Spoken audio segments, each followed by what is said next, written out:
Player 2 has joined the game.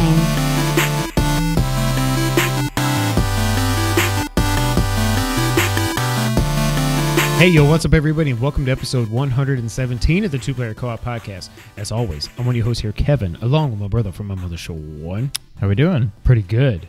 Pretty good. How are you doing? You're looking pretty good there in that shirt of yours. Oh, thank you. You like this shirt, Sean? I do. Guess what? If everybody else likes it out there, do you know where they can go, Sean? They can Where? go to teespring.com/stores/2player-co-op, as you're seeing right here, if I didn't forget to put it in. So yeah, we've got merch if you didn't know already. Check out the merch store. It looks even better than this one. This is the prototype if you saw our merch announcements video. Shout out to Solar for tweeting that out. It looks pretty good, I must say. I would agree. So Solar had the white circle variant. Mom had the no circle variant. They both look fantastic. I think we made a good decision in making the controller gray instead of black. That made a big difference. Yes, that is correct. That is no bueno. Because this... I mean, you can tell it's a controller, but you can't see. If you get, on camera, you probably can't. You probably don't even care, but you can't see the D-pad at all. But that's why it was a prototype. So yeah, teespring.com/stores. I feel like when I say that, I don't enunciate the S on the end. It's weird that it's stores to begin with. Teespring.com/stores/2player-co-op. Thank you very much. Also, you may want to just go ahead and bookmark twitch.tv/2player_co-op. You never know when somebody might be bored and just want to stream some high-quality content like I did on twitch.tv/KevinWhite24 over the weekend. That was some MLG, but we'll get to that in a minute. What do you want to talk about?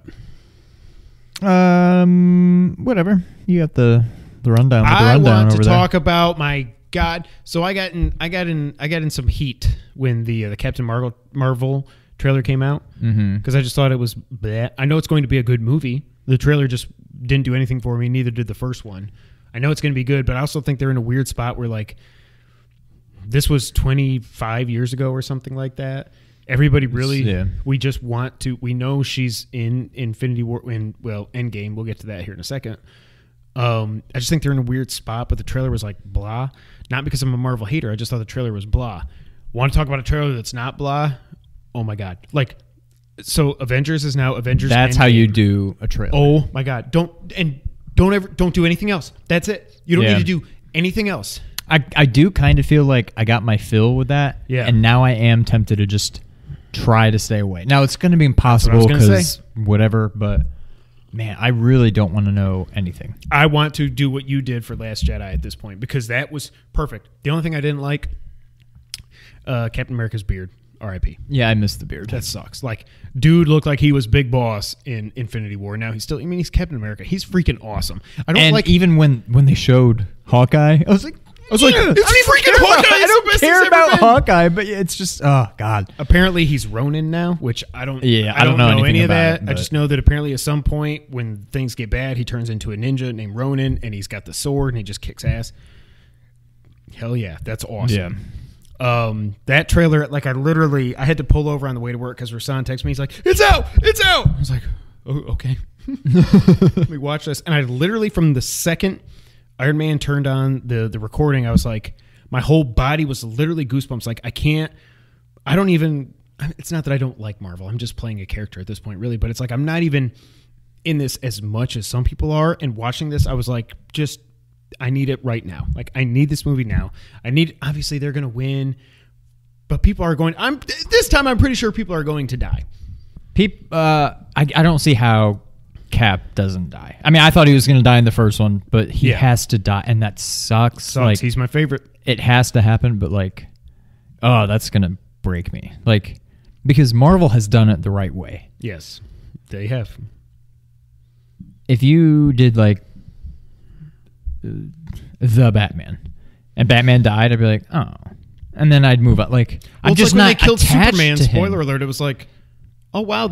My thought was not, oh my God, like I wasn't heartbroken. I was just like, I turned to Rasan and said, holy crap, they did it. Plus, it was so obvious that he was not dead. Like, you're not going to really kill him. In the universe. Yeah, this, like if somebody dies, that's it. That's Endgame. Because we're in the Endgame now. So, oh God, I'm like dreading it. I can't wait, but I'm dreading it.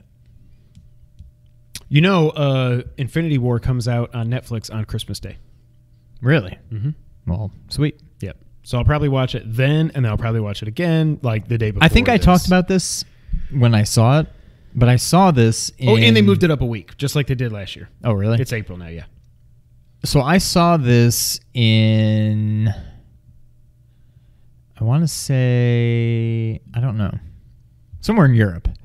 Oh, yeah. But I was able to find, an English version or whatever. Or something, right? They do intermissions there, and it took me out of the movie. Like, it was... I hated it. Like, I feel like I just really need to go back and see it again because I don't really remember a whole lot about them. I know basically what happens, but I don't remember pretty much any of the, like, specifics. Yeah. But, no, that's sweet that it's coming out on Christmas because I need to see that again. Captain Marvel's going to save Tony, right? That's how he gets back to Earth. I assume... Because he's the only one up there? Yeah, he's the only one that didn't get... They call it the... Oh, crap. Now I'm going to forget. They named it in a Marvel comic. I think they called it the Snap. I think they've called it the Devastation. Or the Swamp. I think it's the Devastation is what they called it. Decimation. That might be it. Is that how it ended? Like, so who all... Literally everybody that was with Iron Man disappeared except for Iron Man? Mm-hmm. Like, because he was just like, oh my God. Except Nebula. But Rasan was saying that Nebula was there with him, but now maybe she's in the ship and she's just like, I don't know what to do either. Maybe. But it's hard to tell. I don't know. But yeah, they did the Snap and then... This is why I need to see it again. Yeah. But, oh God, I can't wait. I think Winter Soldier is still my favorite MCU movie, followed very, very, very closely behind by this and then very, very closely behind that by Spider-Man. It's probably like I was telling Ernie on Twitter the other day. I'm like, it's probably just because Winter Soldier is a Metal Gear movie, flat out. We will never get a Metal Gear movie. If it ever even happens, it won't be better than Winter Soldier. No, that's a Metal Gear movie. But this, I'm like, this is going to. I forget what Infinity War ended at. Maybe like 2.2 billion or something. This will top Avatar. It will beat Avatar. This will end up being the highest grossing movie of all time. That's my prediction right now. Not like I'm really going out on my mind. Like Who's going to see Endgame that didn't see Infinity War? Yeah, but who's going to be like, yeah, I don't really need to see this when it's Infinity War. And then Endgame, oh my God. Like, yeah. Are there people, like, it should do the exact same amount. Yeah. Maybe like a percentage higher because maybe it's that good and people go back and watch it again. Whereas I only went once to the other one, which I thought I was going to go 2 or 3 times, but then Dad didn't want to go because he's like, they're stupid superheroes. Yeah. So I was like, well, I'm not going to go by myself. And the boys, like, everybody went that opening night. We went. It was me and you and Brittany and the boys. Didn't. You didn't go? I was in Europe. I went with Brittany. That's what it was. It was me and Brittany. No, we went Saturday. Yeah, I had to delete my Twitter until Saturday morning. That's what it was. Oh, yeah. I didn't even go. I think I went Saturday. Okay. But my Saturday was a lot later. Yeah.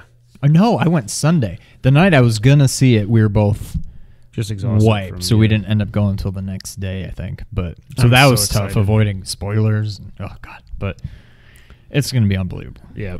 One movie that I've been avoiding trailers just because, not for the same reason as this, but just because I know DC gives everything away, is Aquaman. We are now less than 2 weeks away from Aquaman. Please don't suck. I think Spider-Verse is still at 100% on Rotten Tomatoes. You know, that's incredible. Part of the reason why... I was going to say insane, and it's incredible. Why I think I'm having trouble getting into Aquaman. Yeah. Because it's DC. Atlantis. Mm-hmm. Avatar. Pandora. No. Oh. Thor. Ragnarok. I have no idea. Not literally Cosmos. Outer space, but where all that Thor stuff. Midgard. That's Final Fantasy. Oh wait, no, that's also Midgard. Yeah. Midgar. That's what I said, Midgard. Okay, but you got it on the brain, but we'll talk about that in a minute. But anyway, it just kind of reminds me of Thor. Yeah. Especially, like, I don't remember the name, but, like, the bad guy in Aquaman, the big thing with the laser, the Black big Manta. Boring, like, basic-looking big metal thing. It just looks like the big, boring, basic, giant metal things from Thor. And it's like, reference, yeah.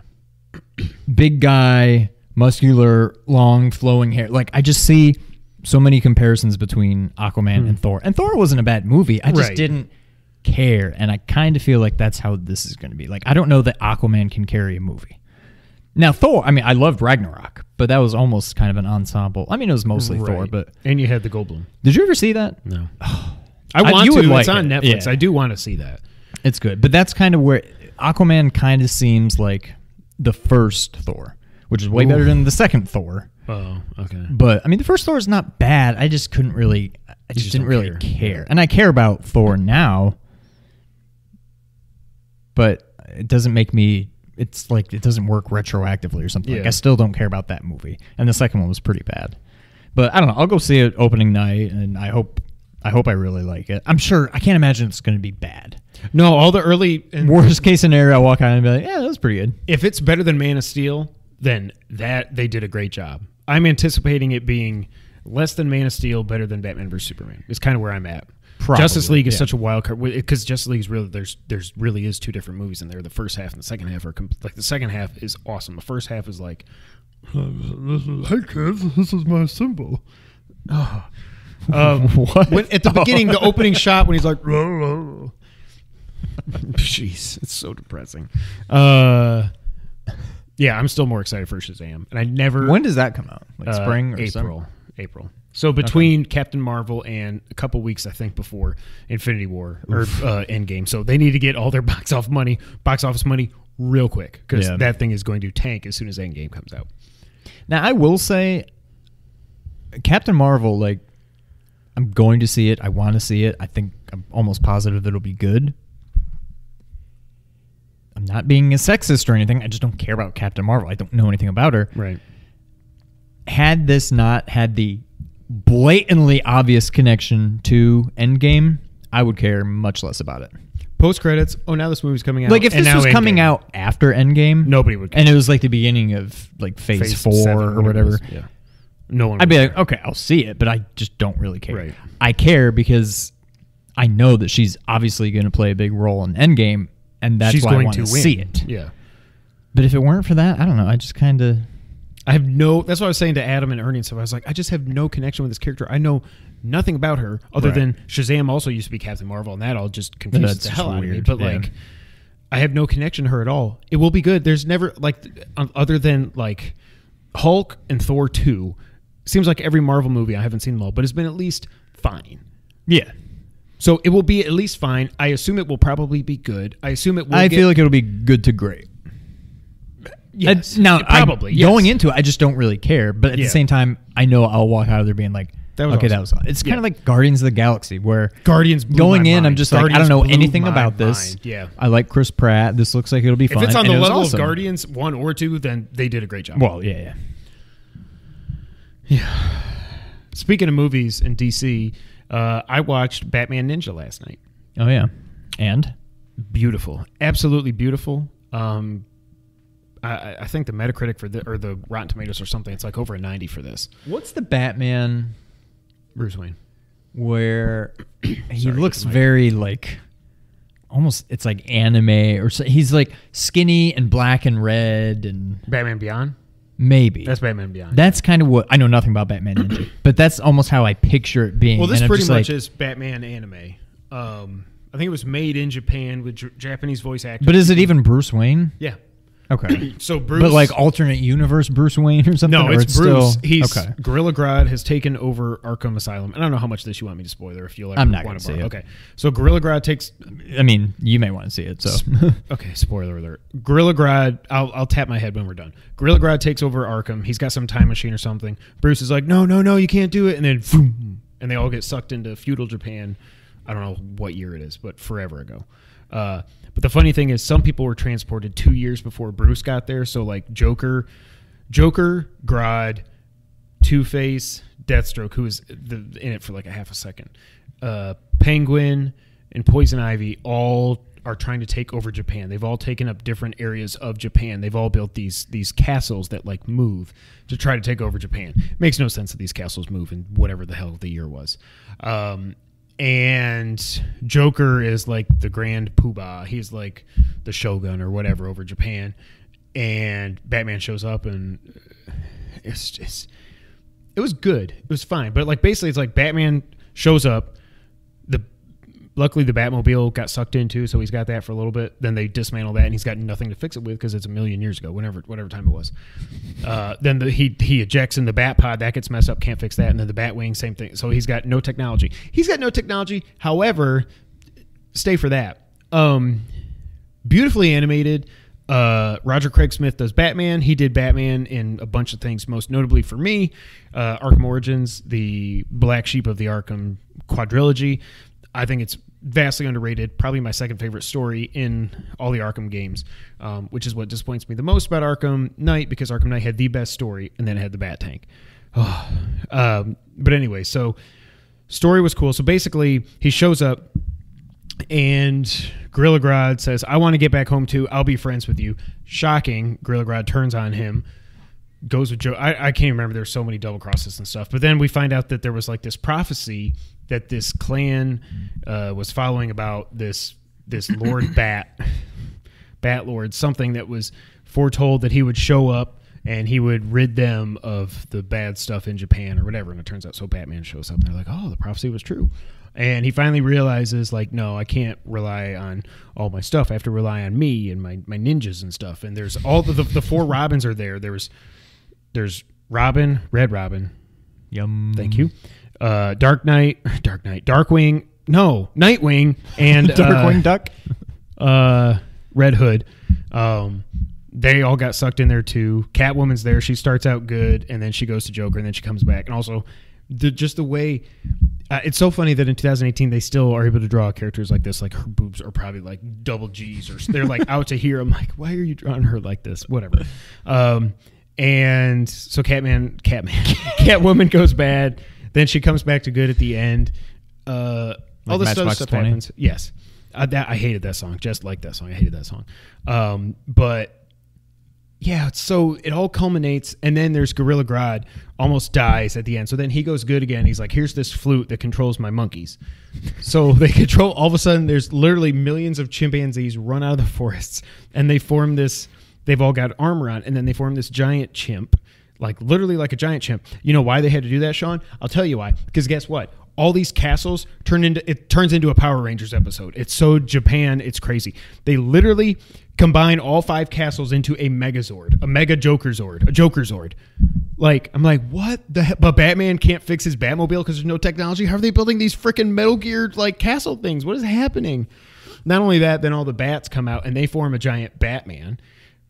That they're holding Batman and his Jokers in their hand to shield him from the blast coming from the Joker Zord. And it's just so. It was. I would say it was fine. I don't get the ridiculous love, and this is coming from Batman Homer. I don't get the ridiculous love for this movie. I thought it was fine. The final fight scene between Batman and Joker, freaking beautiful, so well done, such cool samurai fight. They do like the ding ding ding ding ding ding, like the samurai music and stuff. So they're getting ready to fight. So cool. But when they've literally formed a Joker Zord, I was like, I don't think I can do this. Like Casey got like an hour in and was like, Dad, can I go to bed? You can go to bed, bud. So. Spoilers off. It was just, if you want to borrow it, you can borrow it. I don't know that I'll ever watch it again, but it was on sale Black Friday, I think, for $7 on Amazon. It's like, okay, I've heard great things. I'll get it, whatever. It was mind blowing to see. Like, I would have never thought they were going to do with it what they did with it, but in the end, it was just fine. Yeah. I don't know. I just can't get into any of these like alternate I know it's not really alternate universe, but like Batman Ninja and Batman Beyond and like. I've never been a Batman. All the other fan. Like Spider-Man thing, like all those weird suits you can get in Spider-Man, like the comics that they are drawn from. I could not care less. I was the Stark suit Spider-Man the whole time, or the white suit, but I just don't care about Spider-Man. You know, future Spider-Man or film noir Spider-Man, or like he's got a sneaking suit in the new one. That looks cool. See, I think it don't. I think it don't. I don't like the way it looks. Also, I don't like what they've done with the regular suit. It's red and black now, not red and blue. Yeah. I don't like that. I'm sure there's a reason. I don't know how they're going to release a trailer for this movie before Endgame comes out. I don't know. That's what I was tweeting with Adam and them too. I'm like, how do you even put out a trailer for this movie when you don't feel too good, Mr. Stark? Like, I don't know. Yeah. It'll be interesting. Sean, what have you been playing this week? So I finished Final Fantasy VII. Mm-hmm. I had delusions of possibly getting the platinum in that, but I didn't look at the trophies until later.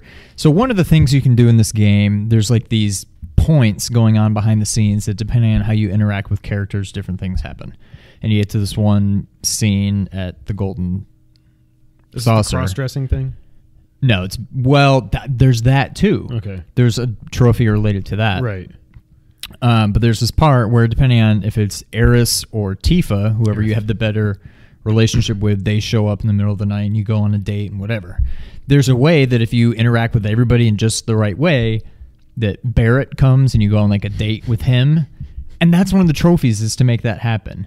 And it's so specific to where it's like you need to answer every single dialogue a certain way and make sure you do this and make sure you talk to this person at this point, but don't talk to them. And it's like, I could get this. This is why I don't care about trophies for the most part.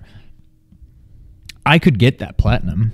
Well, if I had just sat down and looked at the trophies and said, okay, how do I do that? And just played the entire game using a guide and make sure that I chose all the correct dialogue responses to get it.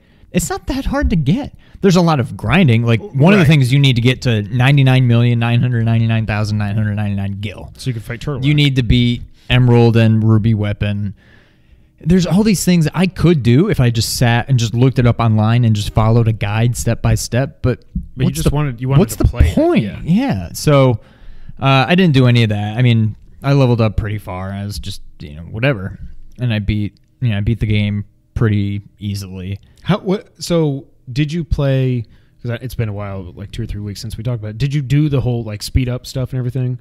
I did that for a majority of the game. Okay. It just made it go by so much quicker. But God, that is probably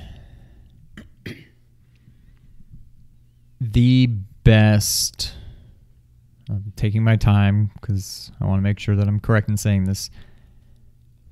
Maybe the best story from a video game ever. See, that's what makes me want to play it. It's just so well done. And it is well done despite the fact, like, even though these characters look ridiculous in like PlayStation 1 graphics and they're all like weird and blocky and just big eyes and no face, like, somehow despite that you still get so like attached to these characters, and it's just so well done. And it's one of those things where if you just read the story, assuming you haven't done so already, like if you just read like the plot summary on Wikipedia, you'd be like, oh, that's cool. Mm-hmm. But to actually like watch it and like experience it and play through it and have it, play out before your eyes, like, it's just so cool. It's so well done. I don't remember where I put that in my top 10. I think it was 2. Was it that high? I think so, because you had, I think it went Ocarina, Final Fantasy VII. Yeah, I think you might be right. That may be a little high. I mean, the story is fantastic and the gameplay is fun, but it can get a little repetitive. But it's just really good. And then I got the bug to play through 10, so I went and bought Final Fantasy X for the 3rd time. I've had it on PS2, PS3, and now PS4. So I started playing through that, and also a great story.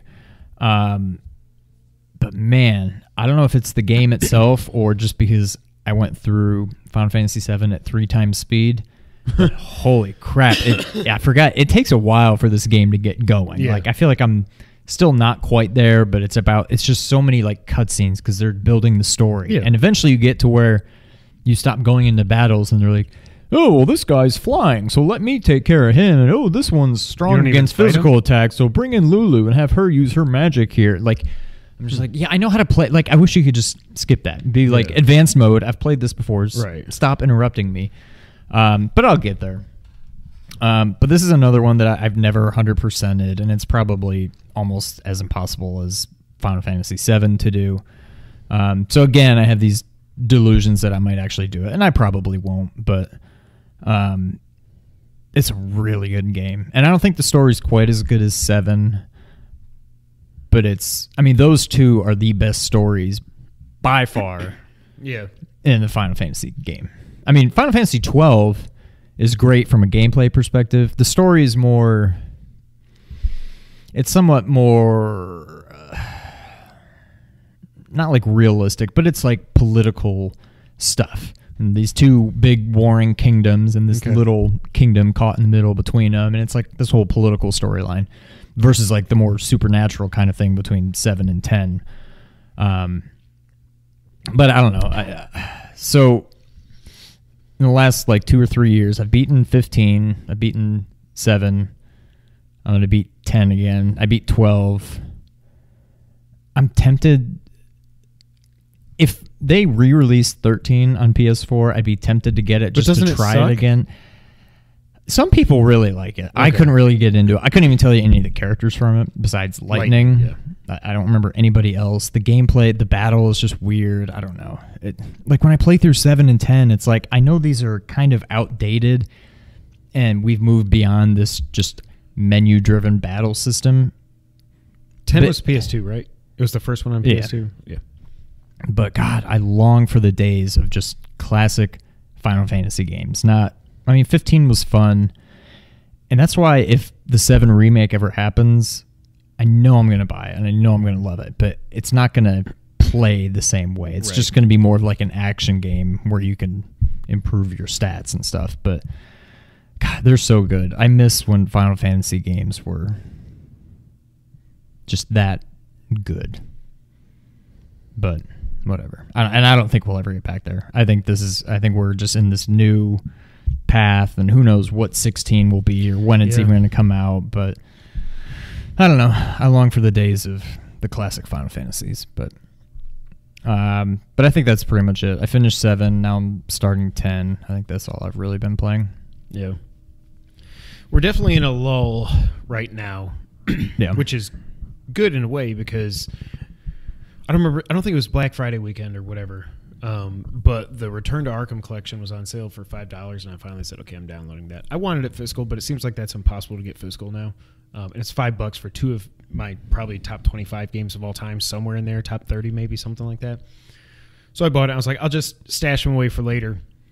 Because I'm going to be able to play Hitman 2. I'm so excited for this. This game's going to be great. So if you listen to the last podcast, since then I have put Hitman 2 out of its misery. I sent it back to Amazon, and I actually got my money back. So that's fantastic. But I'm just like, I wasn't enjoying it. It's not for me. It seems like I'm in the vast minority with that. But it just is what it is. So I was like, you know what? I only beat Arkham Asylum once. I beat City 2 or 3 times. I only beat Asylum once. So you know what I'm going to do, Sean? Time out. Before this changes, well, it just changed. Oh, wait, no, because it went back. Gurley threw a 99-yard touchdown to Robert Woods. We're recording on a Sunday night, and we're in the Goff playoffs, right now. We're both about to die. 3 of 9 for 22 yards and an interception. They apparently just did a fake punt, and it was like a 33-yard completion, and then they reversed it or whatever. But when I opened up my app, Johnny Hecker was the Rams' leading passer. Wow. But now they reversed it, so Goff is back to the leading passer with 22 yards and a pick. So he's got -1 point right now. I told you to play Russ, so at least not that it matters. I'm going to lose anyway, but anyway. So I fired up Arkham Asylum. And especially coming off, you can tell this was made 9 years before Spider-Man came out. Doesn't control as well as Spider-Man, but what I started so this Asylum, you said? Yeah. Okay. So like I remember hearing when they put out this port, it was like, ooh, they didn't do a good job with this remaster. Like the models are weird and everything, and so I booted up and I can remember exactly how it opens. You know, they're flat. There's like this big statue and the lightning flashes. Then you come down and then there's Batman driving the Batmobile to Arkham Asylum with Joker, and he's laughing and blah blah blah. And Batman's like, something's weird. Why did you let me catch you that easily? We know how. Then he gets into Arkham and he broke out. Like it was just like one dude holding him, and he's like, okay, screw you. And then I'm gone. Okay. But I'm like, Batman looks awesome. Joker looks awesome. And then as I get into it, like the main characters all look great. Batman, Harley, Joker. Who else have I seen? Croc is just freaking scary as hell. I forgot Bane was even in this. I forgot about the Bane boss fight. That's a lot of fun. Oh yeah, I remember that. Yeah, you got to like throw a batarang, dodge out of the way, and then go over and hit him and pull out his venom stuff. Yeah. But like the normal characters, holy crap, they do not look good. You rescue a guard, and it's like, thank you, Batman. And it's like his eyes are like dead. I'm like, oh wow, this is. I'm sure that's exactly what it looked like on PS3, but because you put it on PS4, we expect more. I don't know. The character models just aren't that great. I love the suit. I just never liked Batman's ears being like 6, 7, 8 inches long on top of his head. I was like, this just looks weird. Like the suit's awesome. If they would have shortened the ears, I think it would look amazing. Yeah. But anyways, it's Kevin Conroy. It's Mark Hamill. Like it's so good. This is not a button masher at all. This is as I started to get my feel back for it. So I don't know if I was mashing buttons more, and that seems like a negative thing, but I'm just in Spider-Man. It seems like I was just more like every fight I would just like hold square, like do an uppercut, and then bam, bam, bam, bam, bam, and then I'd swing over here and bam, bam, bam, bam, bam. Whereas this is more. I feel like this is more about the counters and stuff like that than Spider-Man was.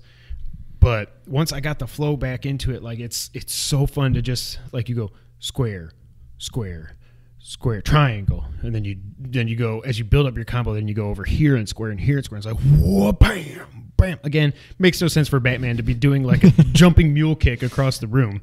That's what Spider-Man should be doing. But I love the combat in it. It feels so good. I had forgotten the Scarecrow in this.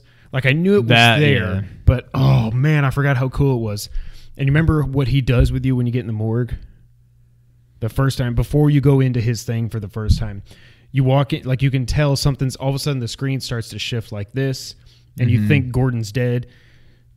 There's like, he had done just enough of the stuff to get into his fear toxin, whatever. You open up this body bag and it's your dad. Dad goes, why'd you let him kill us? And you open up the other one, it's his mom.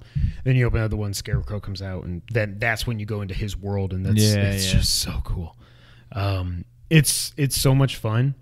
I don't know. I think I'm like 30% through it now.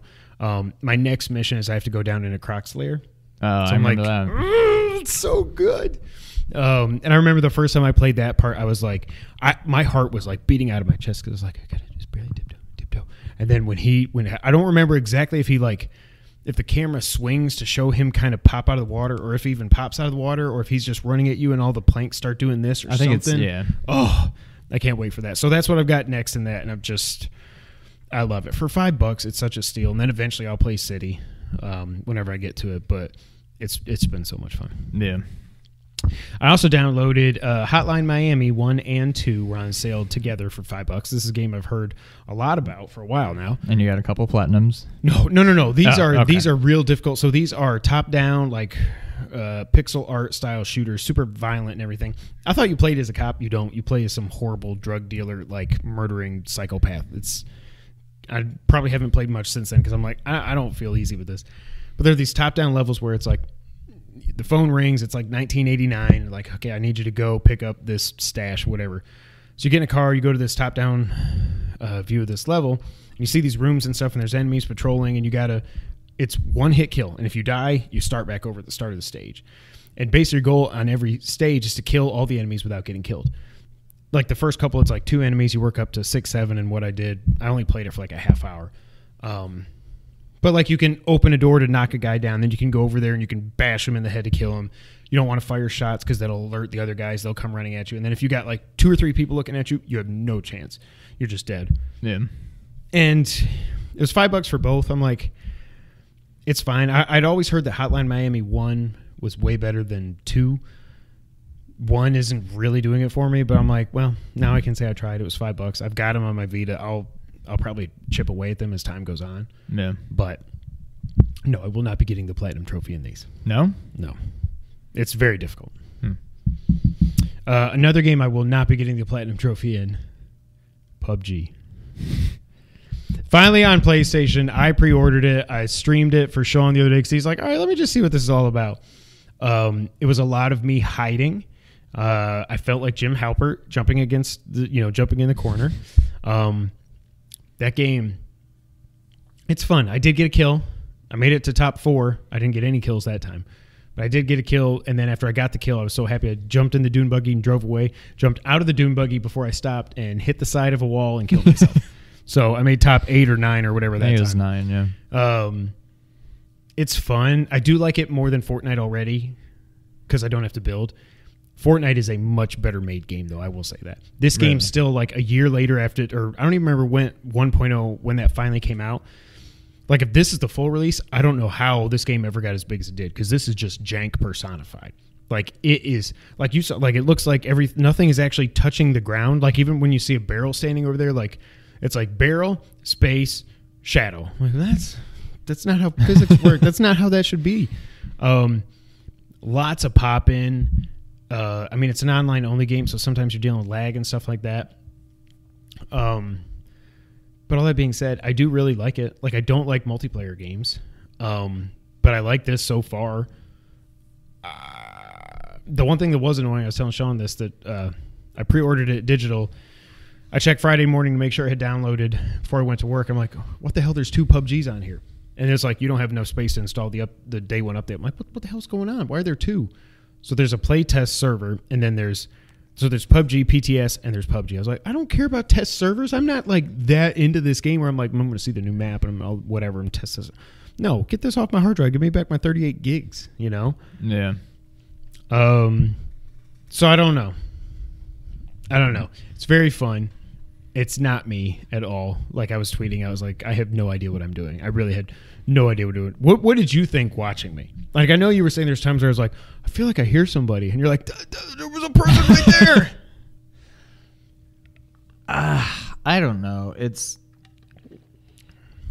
my big thing with pretty much any first-person shooter game is I know that I'm not good at playing them the way you should play. Yeah, I would play it the same way you did, where I would just hide and try to get lucky. Hope to get a couple cheap kills. I would hope I find a sniper rifle and just camp and just try to pick off people that way. I'd probably, get vehicles and just ride around. Like, I'd play it the same way you did. It's like almost like playing it like it's a GTA game. Exactly, yeah. And that's probably what I would do. And I'm just like, I don't know. The fact that I have to play online, and I feel like nobody that's as bad as us probably plays this game very much. Like, I can almost guarantee you, if I'm playing this and I'm in there with 99 other people, I can almost guarantee you I'm the worst of those 100 probably every single time. Mm-hmm.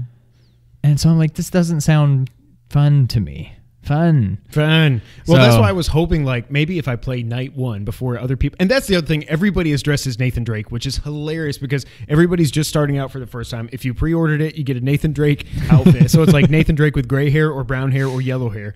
And nobody's been in there enough to really get different outfits and all this stuff. But that's why I was hoping to play night 1 and be like, maybe I'll have a chance because everybody's starting. But I'm like, I'm still bad at multiplayer shooters. Yeah. And I was bad. It's one of those things where I don't know that I'll ever put even like 30, 40 hours into this game. It's one of those things I'll be like, Jess went to bed or she's playing Bunko or something like that and Resident Evil 2 is not out yet. What the heck? Let's play it for an hour, see if I get anywhere. I don't think I will ever play this game long enough or play this game enough to get good.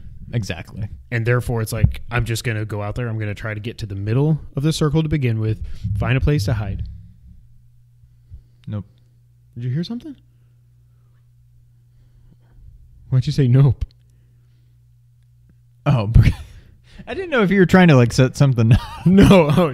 No, but I was going to say no place for Hideo. Right, no place for Hideo. And just see what happens. Like, I'll probably get a chicken dinner at some point, but it's not because I'm going to get 6 or 7 kills in a match. That's not going to happen. Like yesterday, I played after Batman Ninja. Jess had gone to Target and she wasn't back yet. I was like, whatever, I'll fire it up. I got down like top 20 or something, doing the same exact thing. Then I finally like, no, I'm going to go try to find people. And I see this guy as I'm walking to the... Oh, I was getting sniped, and somehow I lived through like 2 snipers at different parts on the map shooting me. I have no idea how I survived. It was down like 20 health or something. I'm walking around, and I see this guy kind of peek up like at this building up here above me, and he peeks up. I'm like, oh, yeah. And he peeks his head up. Come on. I'm like, oh, crap, I got it. And they reload so slow in this. Maybe it's because I'm level, negative. But then he jumps down, and he's jumping, and I'm going... Well, like he's right there. I knew he was there, and I still couldn't kill him. Oh, yeah. Oh, it's frustrating. But I think, like I said, I'm never going to put enough time into it to get good. But It's fun. If I ever get a chicken dinner, that will probably make me commit to like another 10 hours in it, just because it's like that one hole on golf that you do well at. And you're like, okay, I'll give golf one more shot, you know? Right. It's one of those things, but yeah, PUBG. Want to get the news of the week, Sean? Sure. So if you couldn't tell by the title of this video, we are recapping the big weekend in video games. We had, first up on Thursday night, we had the Game Awards. Shout out to Jeff Keighley. The Game Awards are always great. I will say 2 hours and 45 minutes, probably about 45 minutes too long, because by the end I was like... It seems like there's a lot of awards. Now, granted, I didn't really watch it, but it seems like there's a lot of awards that should be handled like the Grammys, when they do like best spoken word album, and they just hand it off like without, it's just, this is who won, we didn't show it. Like, yeah, it seems like it should be 2 hours tops. They still did that, and it still took 2 hours and 45 minutes, because you had a few orchestral performances and stuff like that. You had lots of trailers and interviews and stuff. There was a Muppet with Ninja, which was like the cringiest thing I've ever seen. It was just weird, but like a lot of them were like, on the pre-show here was like all the esports awards except for the esport player of the year they did in the pre-show, like bang, bang, bang, bang. Even some of the main awards he did in the pre-show thing. I love the opening. Did you see what they did for the opening? Did you see this? He said, because he's been building up, he's like, there's something I've wanted to do for the last 5 years. It's finally going to happen tonight. Make sure you don't miss the opening, blah, blah, blah. So they kick the show off, and Jeff's saying it's a celebration of games and blah, blah, blah, blah, blah. And he's like, he introduces Sean Layden, Reggie Fils-Aimé, Phil Spencer, and they all three come out on stage together, and it was just talking about how much they love games and, you know, competition, whatever, but we're all in this for the same reason. We love games. We love it. It was just so well done. I was like, that's awesome. That's pretty cool. So great way to start the show. There was a lot of musical performances, like I said. So they did the orchestra thing a few times. The coolest part was when they got finally to the end of the show to do Game of the Year. They had, instead of saying what the game, what they were, they just had big orchestra there with a giant TV behind them, and they would show gameplay of God of War, and they'd be playing music from God of War. And then they'd show Assassin's Creed, and they'd play music from Assassin's Creed. I was like, this is super cool. One music thing I didn't like, because I've never played it, they did Devil Trigger, which I guess is the theme song for Devil May Cry, and it was like... I was like, this doesn't seem to fit, but people love it, I guess. The lead singer, the chick, was like, she was definitely lip sync. At one point, she was like doing this to the crowd, and her words were still coming through. I'm like, you got to learn your timing there. People thought it was cool. I've never even heard Devil Trigger. It was just seemed to me a little bit out of place. Yeah, a little scary. Fire everywhere. It made me think of, whenever I see fire during a musical performance, I think of James Hetfield and how he stepped in the wrong place and just half his body burned up. Yeah. But so overall, the first 4 awards that Red Dead was up for, how many do you think it won, Sean? Probably 5. It seemed like it was going to win Mobile Game of the Year, as Greg tweeted. Shout out to Greg. Red Dead won 4 awards only, which I was shocked, because at one point, I don't know if you saw my tweets, but I was like, I don't even know why we're having this stupid show now. Like, it's going to win everything. Why are we even here? Just to suffer? Yeah. It won Best Score. It won Best Audio Design.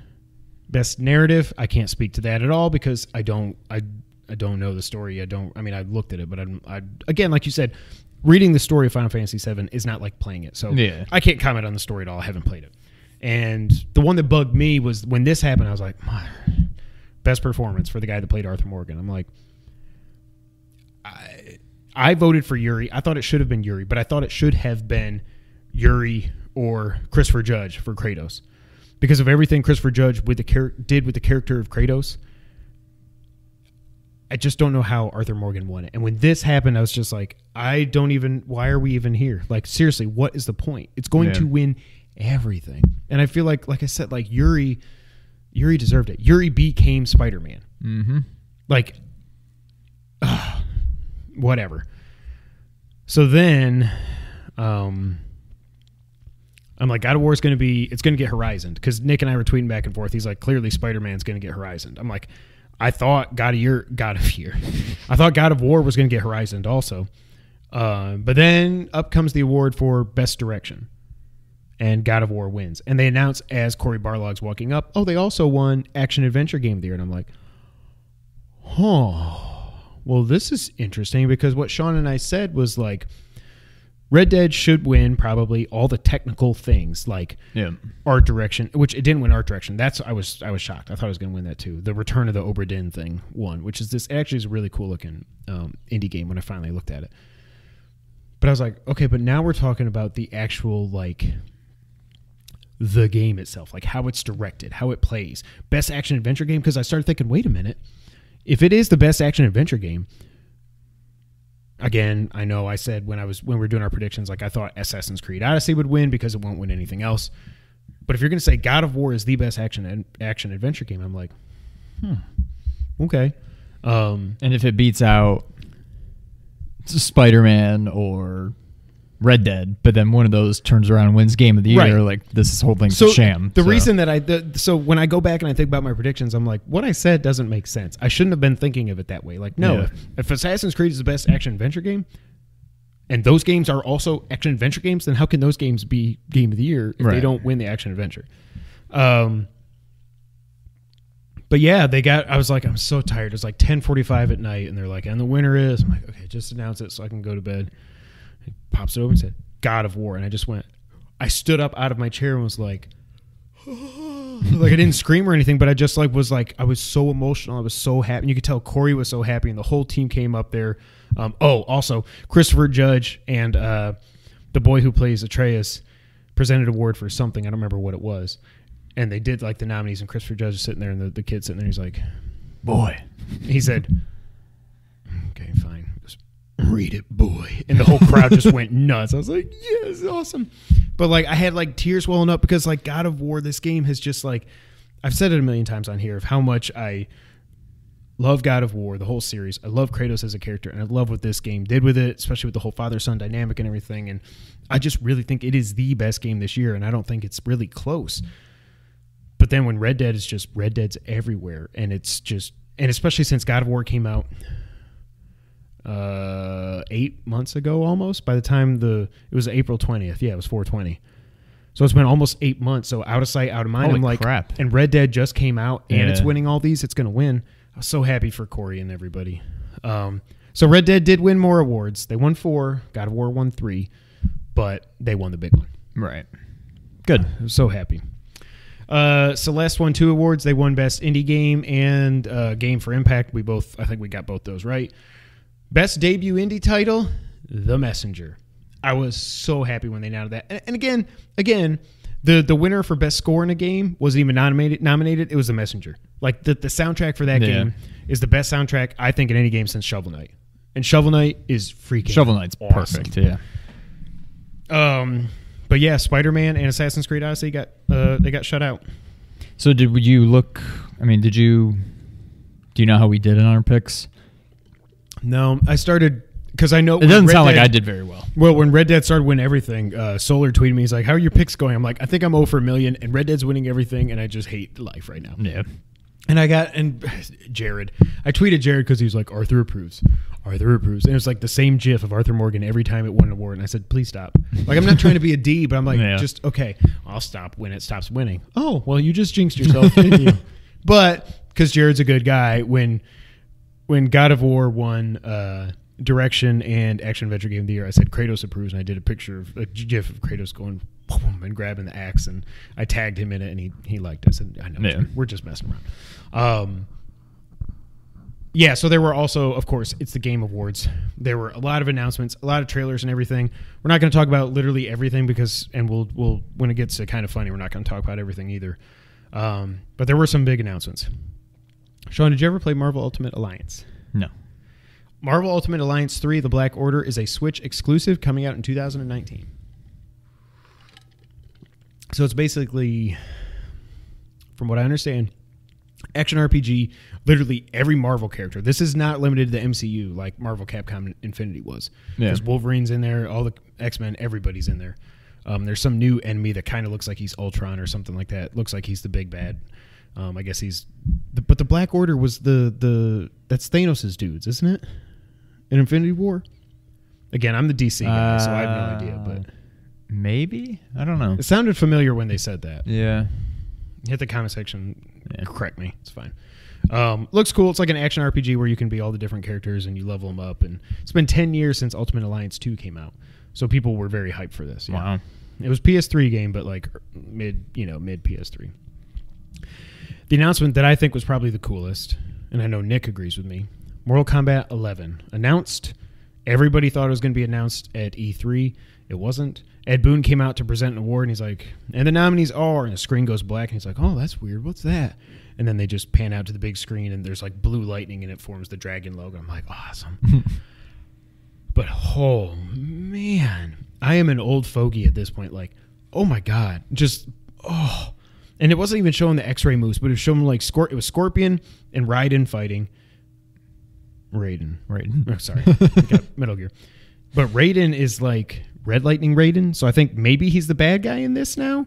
Like, I guess I heard Jeremy Johns talking about it, and he said, like, at the end of Deception or one of the other ones, Raiden was basically like, enough being a good guy. This sucks. I'm going to go bad and just kill everybody. So he's got Red Lightning, which makes me think he's bad guy. He just destroys Scorpion. He like does the thumbs in the eye thing and then like crushes his face. And he's throwing like spears through everybody's faces. It's like what the Mountain did to I can't comment on that. Oberyn. He had him on the ground. He literally just crushed his head. They showed it? They showed the eyes. And then it was bad. But so that's what it sounds like. So he did that. He killed Scorpion, and he's got blood all over himself. And then he turns around, and here comes Scorpion again from behind him, but like Mortal Kombat 2 looking Scorpion. I guess like people were saying at the end of 10, Scorpion made peace with Sub-Zero or something, and he's a good guy now. I don't know. But then Scorpion shows up. Raiden turns around. He's like, what the hell? And it looks like he's like previous games Scorpion. And then he does like a Gigi Bahale, but it's like a Psycho Crusher where he's all fire, and he goes right through Raiden, and you just see everything's burned. It's just his spine is there, and nothing. And it's all charred and stuff. And then he turns around and he cuts his head off, and his head goes flying. And then he says, "Get over here!" And he shoots the spear through the back of his head, and it's like there's Raiden's face right in the camera, like, oh! When the spear comes through, I'm like, oh, it's so violent, like. And the government, everybody freaked out over Mortal Kombat 1, which was, well, boom, here's some red stuff on the screen. This is like, oh, brutal. And like the sound effects and everything, I'm like, I don't know. I'm tempted to get Mortal Kombat 10 every time I see it on sale. But I'm like, I'm curious if I would like it.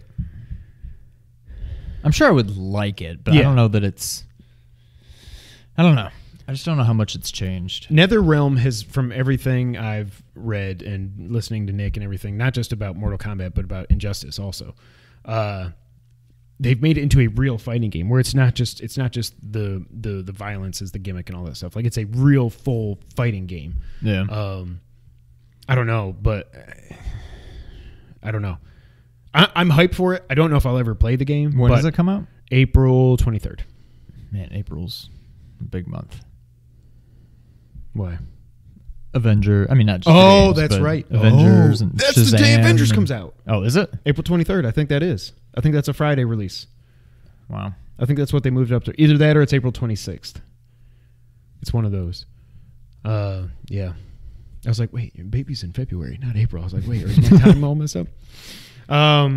Next thing that was announced is pretty cool. Crash Team Racing is officially coming back. Did you ever play Crash Team Racing?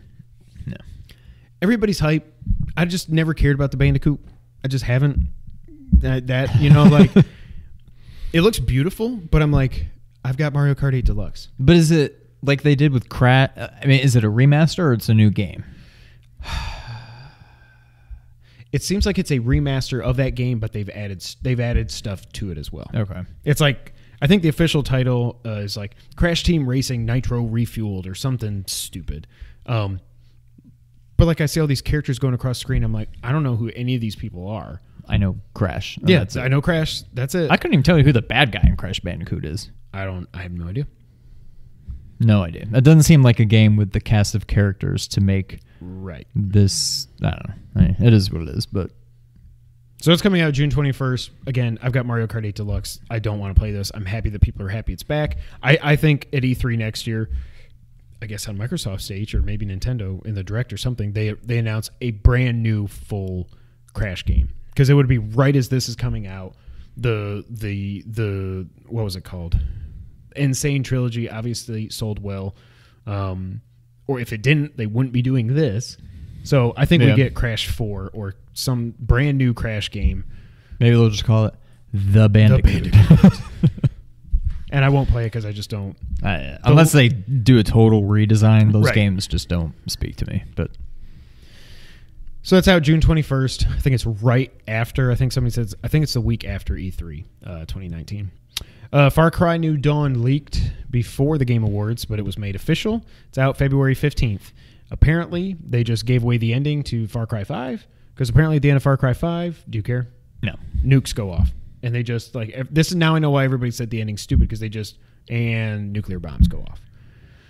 So this is set in the future after that happens, and it's like, so you've got weird animals and stuff, but it's like, it's only $40. It's clearly not a full game. It seems like there's a lot of co-op in it and stuff, but there's like these two chicks that have like they're leading the bad guy band, the bad guy gang thing, whatever. They're the bad guys, but it's just like, it looks just like Damon was like, here's a screenshot of Far Cry New Dawn. I mean Rage 2. I mean Far Cry New Dawn. I mean Rage 2. Like they look exactly like all that like super colorful graffiti. Like you can't like just everything's crazy looking. I've never cared about Far Cry 5. I don't care about this. Some of the never cared about Far Cry, period, I should say. Yeah, it's never been something I really cared to play, but the last one looked like, from a storyline, like the characters looked interesting. It seemed like kind of an interesting story and stuff, but I just don't care to play the game. Nope. And this is no different. Same for me. The real big announcement to some people is that Joker from Persona 5, not the Joker that we know and love, but Joker from Persona 5 is going to be the first DLC pack in Smash. People lost their minds. I assume this means next year at E3 or something, we're going to get Persona 5 is coming out on Switch and it's out right now or something like that. Nintendo just knows no bounds when it comes to Smash characters now. It is crazy. They have like, except for like Sony, except for like Nathan Drake, Kratos, Master Chief, and Marcus Phoenix, like except for like Sony and Microsoft. I don't understand how they get like Final Fantasy in there and Metal Gear. Like, I don't understand how all that Metal Gear's licensing come out stuff on what? works. 2 games. So they did the Twin Snakes, and then they put out Snake Eater 3D on the 3DS. Like, yeah, anybody that's third party they can get. So there's clearly no one is off limits. They can have anybody they want because it's Smash, and it's good for whoever, like, and if they do end up putting Persona 5 out on Switch, it's free advertising. I mean, it's not free. It's like, you know what I mean. But putting this Joker guy, I'm sorry, I don't know who this is, putting him in there, it's advertising for Persona 5 when it finally comes out on Switch, which now I assume it must be coming out on Switch. Yeah. Fortnite announced the block. Season 7 started that day, whatever, but they announced the block, which there's this giant block that came and it crushed Rusty Reels or something like that. It was like there was like this drive-in movie theater there. Again, I haven't played Fortnite in so long, I didn't even know there was a drive-in theater. It was one of the areas. But it's something where they're going to like show off cool community creations and stuff. You can go there and see like, oh, Noah and Nick made, I don't know, Taj Mahal, and they put it in Fortnite, and you can see it in the block. I don't know, whatever. But they did also announce that day, not on the show, but that day, Fortnite now has 200 million players worldwide. I believe earlier this year they had like 35 million, and now they've gone up to 200 million. I believe it. It's insane when it's on. I mean, it's a free game. This and that, and like everything. Like, yeah. Yeah. Holiday activities. Yeah, whatever. Stranger Things announced Stranger Things 3, the game, a Netflix game. It's like 2D. A Netflix game? Yes. Isometric, 8-bit art, 16-bit art style. Looks like it's like an action game. I guess it's going to follow the story of season 3. I'd rather just watch season 3. I never watched season 2, but I'd rather just watch it. Yeah, I watched the first 2 episodes and it didn't hook me, and I just stopped. You watched the first season though. Oh yeah, I love the first season. The first season was way better, but the second one was good. Yeah. I don't really remember a whole lot about what happened, if that tells you anything. Right. But, I mean, it was good. They teased a new Dragon Age game. I don't play Dragon Age, but people are hyped. The Dreadwolf Rises, whatever that's going to end up meaning. They did a story trailer for Anthem. Anthem looks cool, but I'm like, it's just EA making Destiny. That's all this is. Yeah. And you get to fly around like Iron Man. That's cool because we've never gotten a good Iron Man game. But like, just give us an Iron Man game. Yeah. Yeah. Oh. Yeah. Like if they gave Iron Man the Spider-Man treatment, it'd be awesome. It'd be awesome. So I don't really care about that. Rage 2 finally got a release date. It's out May of 2019. A bunch of smaller games were announced here and there and everything. Again, we don't have all the time to go over everything. Disappointments for me, at least. There was no Metroid Prime 4. There was no Metroid Prime Trilogy announced for Switch. It had leaked that it was a real thing. Like it showed up on somebody's, in France, I think, somebody's, store or whatever. Maybe it's still happening. Maybe they'll have a direct in like a week or two and they'll announce it. But I got to think it's coming to Switch. It has to be, yeah. They'd be crazy not to put that on Switch. I want to play it. Yeah. And Hideo said he was not going to be there, and shockingly, he was not there. I thought he was full of it. I'm like, Everybody on Twitter was like, okay, Hideo. Like, you're full of it. You're going to be there. I'm sure all the tinfoil hats were like, oh, because he wasn't there, it's because he's working on Metal Gear 7 when 6 isn't even out yet. And actually, Death Stranding is Silent Hill. So, that was the Game Awards. That was a lot of talking. Yeah. Next up came yesterday. Next up, we're going to talk about the Kind of Funny Game Showcase, which was yesterday as we're recording this now on Sunday night. They showed off 69 games because, of course, they did. Yeah. First one they showed off, Super Meat Boy Forever, is out April 2019. Have you heard how, I didn't do this in the rundown because we got enough to talk about, but Epic Games is launching their own store like Steam. Mm-hmm. And it's a big deal because they're like, we're making money hand over fist with Fortnite. And they own they own Unreal Engine. They're like, we're going to do our own game store basically because Steam sucks. And what Steam did like a week or two ago, we're like, hey, we're going to do this tiered system where we'll take less of your money if you sell this many. But really, all it's going to help are the big AAA releases. It sucks for all the little people that get 30% of their money taken by Steam, but they have what else can they do? They got to get their game out there. They got to put it on Steam. Now they can do the Epic Game Store, and I think Epic only takes like 11%. So that's a huge amount of money back in the pocket of the creators. Super Meat Boy Forever just came out yesterday, is actually an exclusive for a year on the Epic Game Store. You cannot get it on Steam because they're basically, and one of the creators was like, we don't really like doing exclusive, but like Steam's got to change. So we're not going to be there for a year. Yeah. Good. Yeah. Toe Jam and Earl Back in the Groove is coming out March 1st, 2019. It looks like Toe Jam and Earl with a fresh coat of paint. I kind of want to play it. Even though I don't... Did you play the first one? I think feel like we maybe rented it. I don't remember the gameplay being that great. I remember... Isn't it just kind of like an isometric thing and you just kind of walk around? I don't even know what the point of the game was. I don't know if it's like an adventure game or... like it's... I remember almost being somewhat like... Bored? Almost like a puzzle game or something. Like you have to go around and like collect things and... I don't know. But... I don't know. I don't know that that's a game that... I don't know. It's just funny that it's even a thing. Exactly, yeah. But I mean, if Bubsy can come back, then I think anybody can come back. It's true. What else? So there was this game called Moving Out. At first, I thought it was called Fart because they said F-A-R-T, and it's like furniture, automation, restoration, something. And it's Fart. I was like, oh my God, this game's going to be called Fart. I'm all in. But it's called Moving Out. But it's like this furniture moving game where it's like, sounds stupid, but it kind of reminds me of like Overcooked. I was going to say, it already sounds like Overcooked. Yeah, it's Overcooked, but like combined with like Frogger, or like you got to get around like obstacles, and sometimes for some reason you're moving furniture where there's these security cameras that can like shoot you with lasers or something.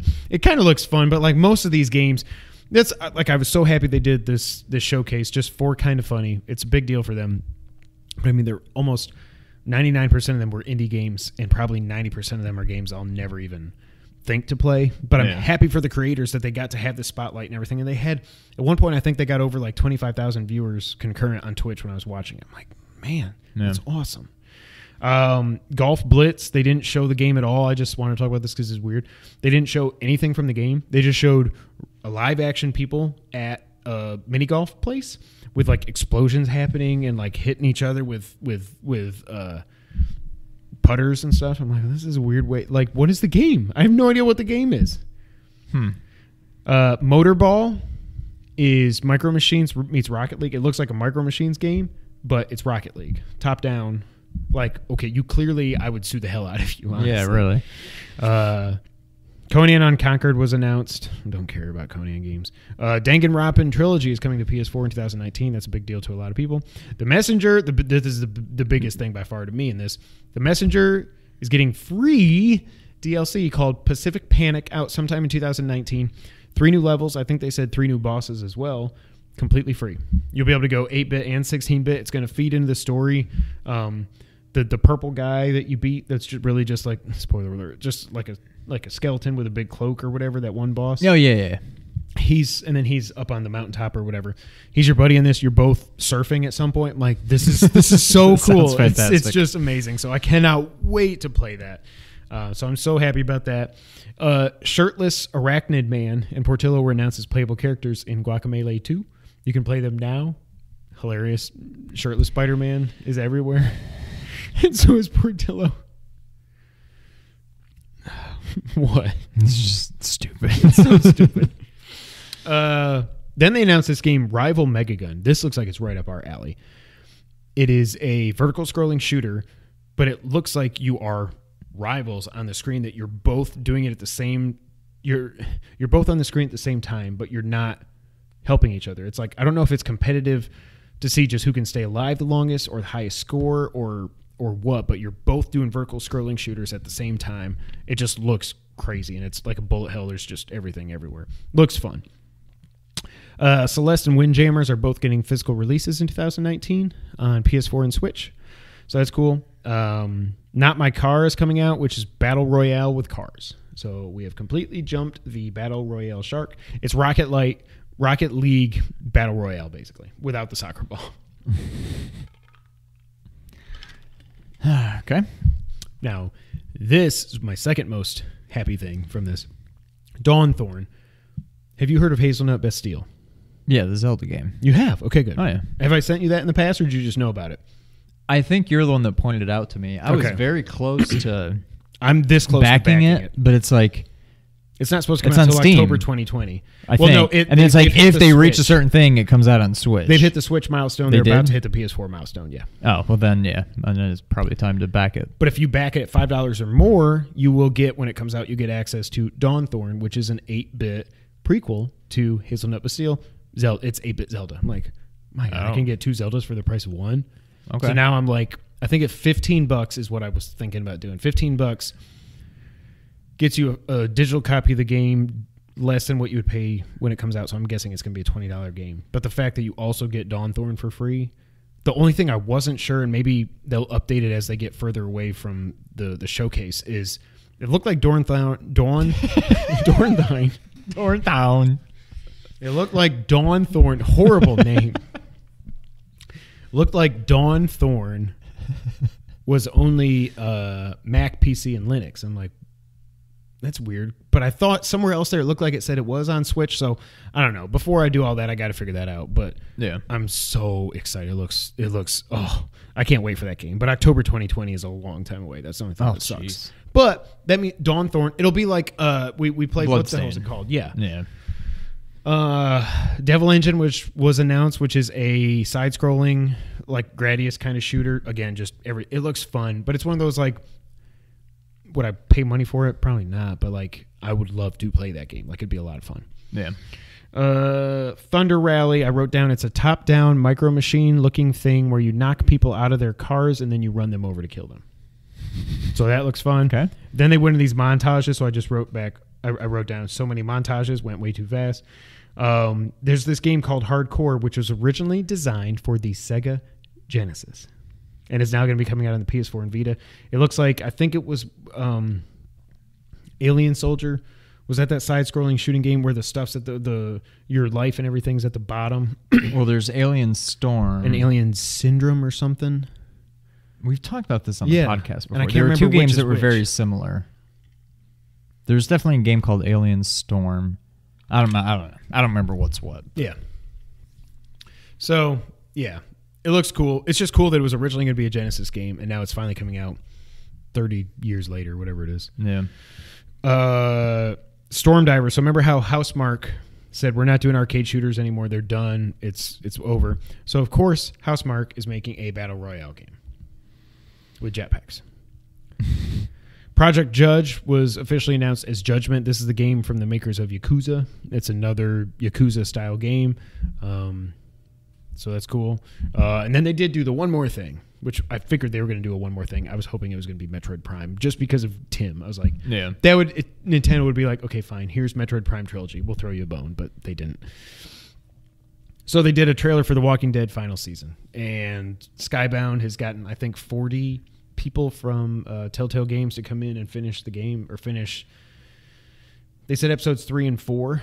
I guess there's not a 5th. I think it is just 4 episodes to finish it out. So that's awesome that they're actually going to get to finish it. So I'm happy for people about that.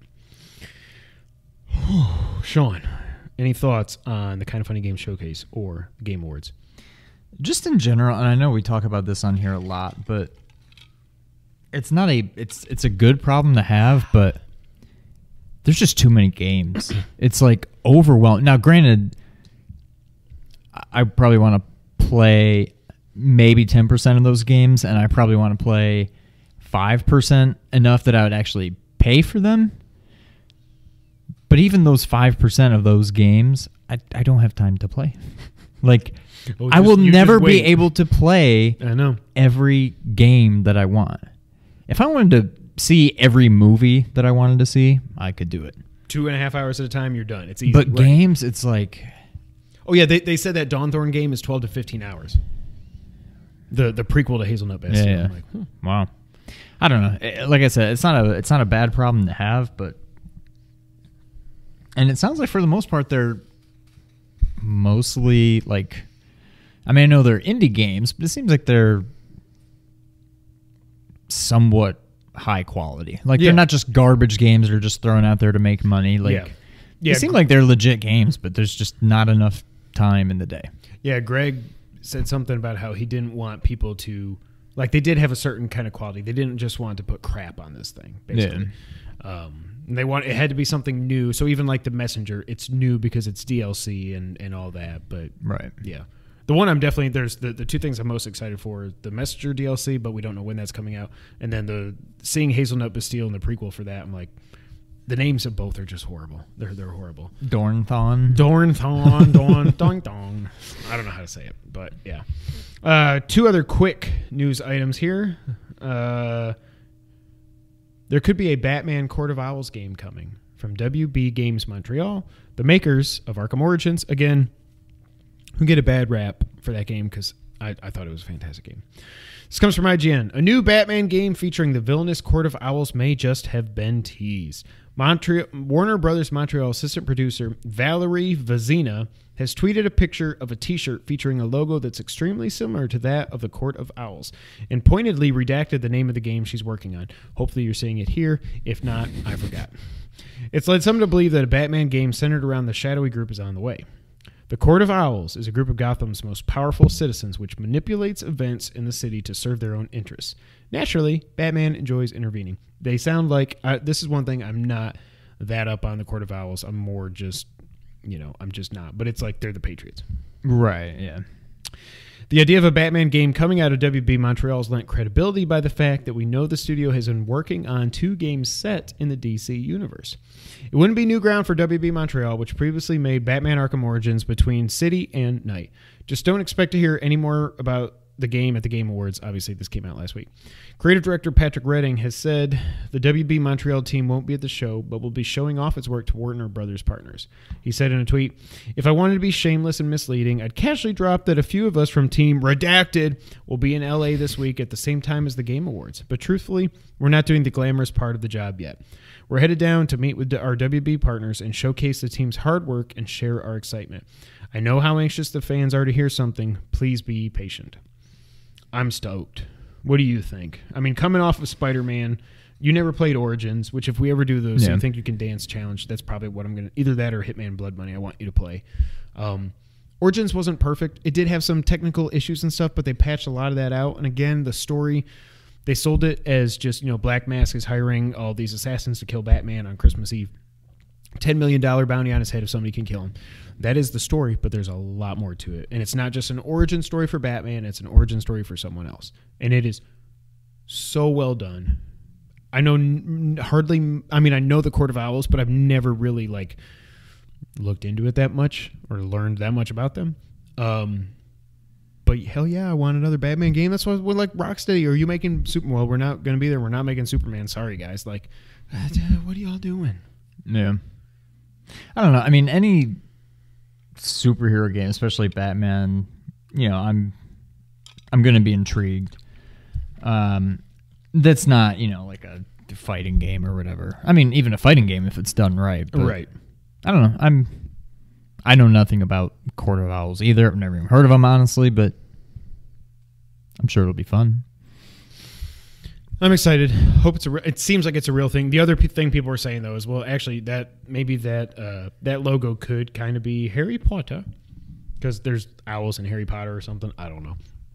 And supposedly they're working. There is that Harry Potter game leaked footage of it a few months ago from WB. Supposedly, I don't think it's WB Montreal. I mean, they're like this, like IGN said, they're working on 2 games for DC.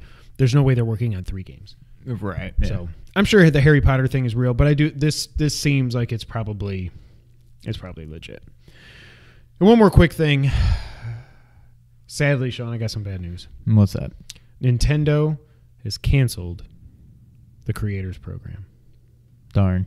So they will no longer be copyright claiming our non-monetized Mario Monday videos.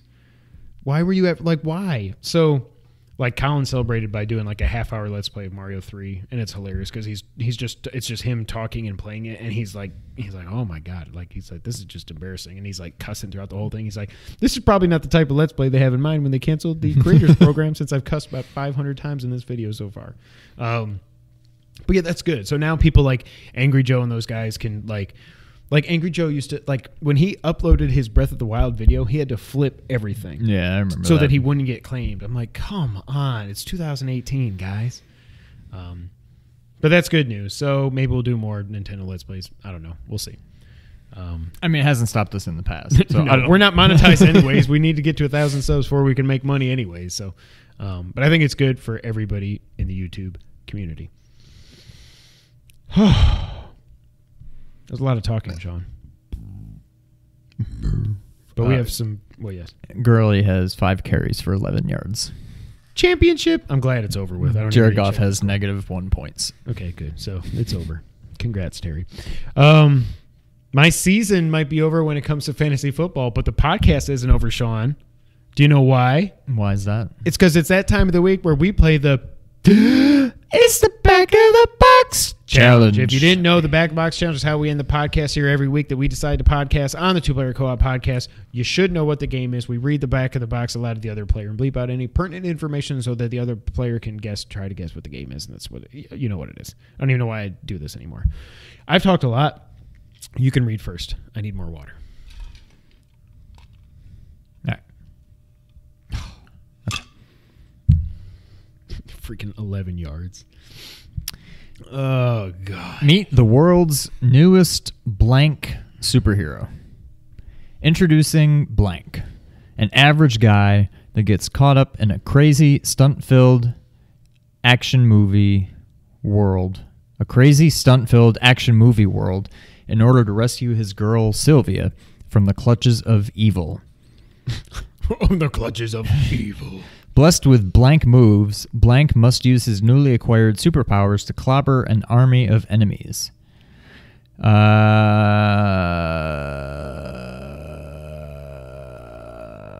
say this. Utilize VFX power. I don't know if I should say this. I'm going to skip this. To blank, blank, or blank to fight your foes with style. Is this a Genesis exclusive? It's not Comic Zone. Dang it. Loaded with cool and funky visuals and non-stop action, Blank will remind you just how fun video games can be. This has to be a 90s game. False. Right. Did this come out on a cartridge? It did not.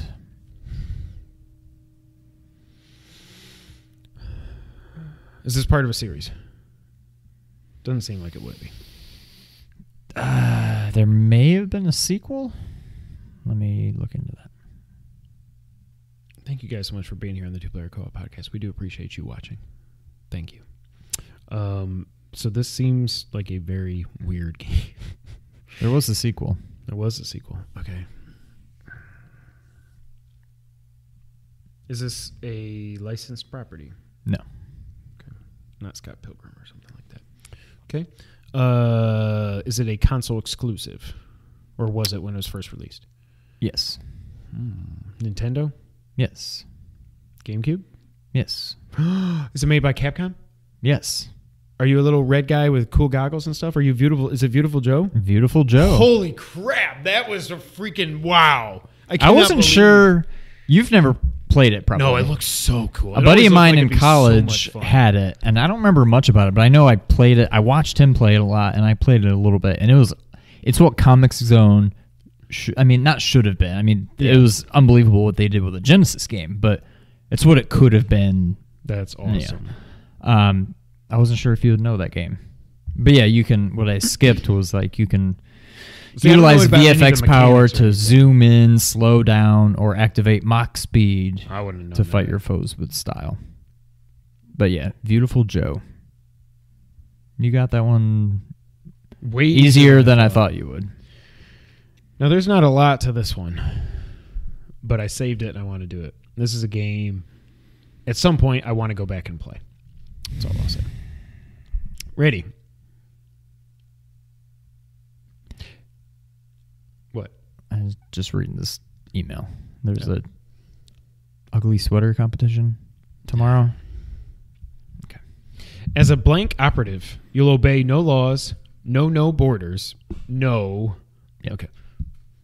Kill without mercy and live by the 5 rules of guncraft. Those were capitalized, by the way. 1, guns are the stars. 2, every bullet is your baby. 3, bigger guns, louder explosions. 4, leave a trail of destruction. 5, get creative with your kills. I have no idea. Is this like a past 5 years game? No. I think it was like 2005 or 2006. I'll just tell you that. So like PS3 era or like PS2? PS2. PS2. Is that PS2 exclusive? Yes. Is it first person? Yes. Is it like Red Faction? No, but some of the ideas in that. Oh, actually, it wasn't. No, it wasn't exclusive.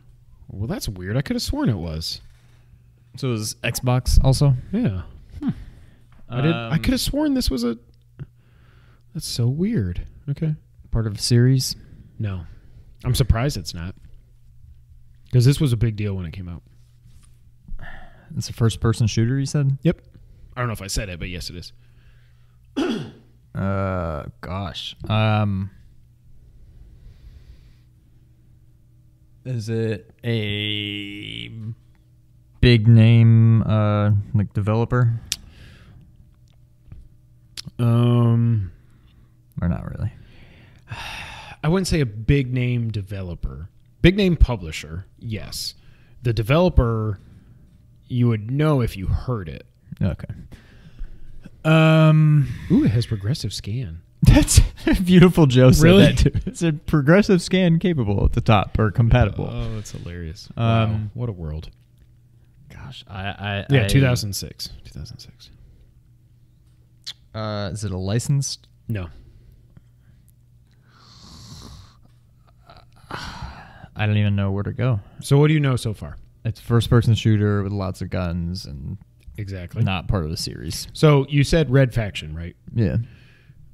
Am I correct that Red Faction had a lot of physics stuff where you could like blow up the walls and stuff? Yeah. Okay.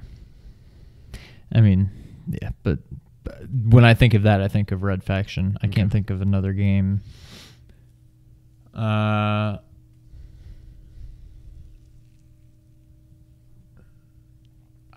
I don't know. Is it like reality based? Like, is it more like sci-fi? No, it's set like in kind of real, like real life. Yeah. Okay. Not that really helps. You're like humans? You're fighting other humans.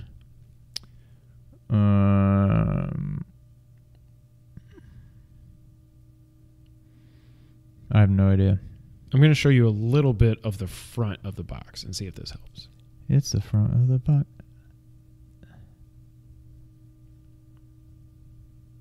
Again, just explosions, bullets everywhere, first person. Yeah. Mind-blowing at the time because of the physics stuff and the amount of guns and stuff they were able to get on the screen. That does look familiar. Criterion was the developer. Criterion, I think, is most... They're best known for the... the car... What the hell is it called? Burnout. All the Burnout games. Oh, okay. I don't think I'm going to get it, but that looks familiar. It's the front of the box. Knowledge. Now, that would be a hilarious game. I got nothing. I'll know it when I see it, but... it's a color. Black. Remember black? It's literally just called black? Yeah. Black. I remember, okay, that looks familiar, but I don't remember. It was like it was like mind blowing at the time. Nothing had ever been done, but I mean, yeah, it's just like it's like bullet hell first person shooter. Revolutionary for the time. 2006, I mean, it pushed the PS2 to its limits with everything that was going on the screen and everything. That's one of those games. Again, neither of us are big first person shooters. You know what I mean? Big first person shooter fans.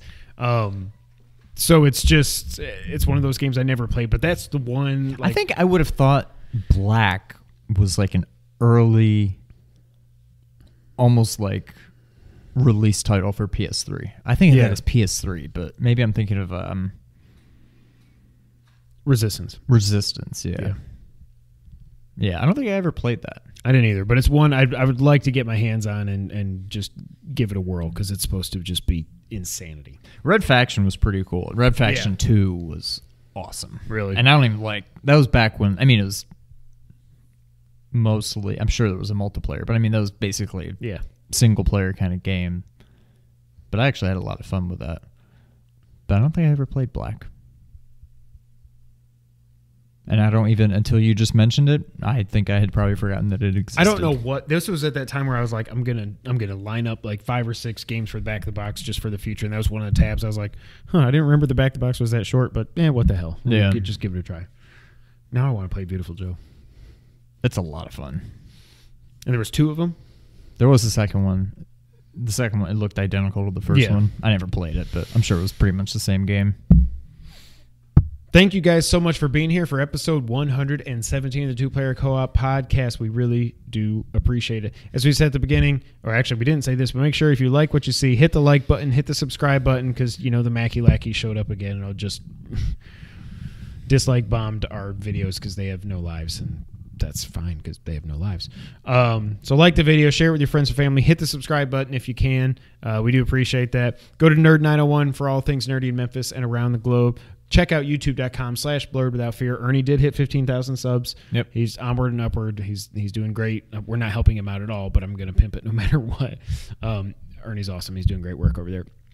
You can find us on Twitter, of course. I'm at Kevin White 24. He's at Real Sean White. Together, we're at 2player_co-op. We have a Facebook page that we got a like on this week. Thanks, dude. Appreciate that. I mean, we don't ever post anything, but it's there if you want to do the thing. And of course, go to the merch store, teespring.com/stores/2player-co-op. I'm gonna make you put it. I forgot last time. Hopefully, I won't forget this time. It's been a lot of fun. What is it? It's December 10th something? 9th. So we're getting to that time. I do want to wait until after Christmas just in case to do our Game of the Year discussions. I do think I would like to do a podcast here in the next couple of weeks. I want to look forward to 2019 and just because there's not going to be any news. So if we podcast, it'll just be I just want to look forward to 2019, everything coming out, and talk through that. But there's now that we're through the Game Awards, we're through the Game Showcase, there's literally going to be nothing news no happening. news. Yeah. So we'll probably do one more podcast this year, I would say, maybe in a couple of weeks or something like that. Stay tuned to Mario Mondays. See how that turns out here next week. Help, James Solar. You're our only hope. You're our only hope. But we've also got, if Mario 3D World doesn't work out, we got some other ideas. I want to do the second quest. I think that'd be fun. That'd be fun. Because I had no idea what to expect. Yeah. But anyways, thank you guys so much for being here. This has been a lot of fun. Until the next time, Sean, go ahead, take us out. Thank you for playing. Oh, I just missed with my invisible ball. Or did I hit it? Test, test, test. What's up, everybody? I'm podcasting about podcasting. How about you, Sean? I'm podcasting about coffee. Geekity. Not true. Oh, coffee after you burn the roof of your mouth hurts. Where'd you burn the roof of your mouth on? Frozen burrito at lunch. Bibbidi ba ba ba ba ba ba ba ba ba. All right, ready? 3, 2. Hey, yo, what's up, everybody? Welcome to episode 117 of the Two Player Co-op Podcast. As always, I want your host here, Kevin, along with my brother from my mother's show, One. How we doing? Pretty good, Sean. I'm doing pretty good.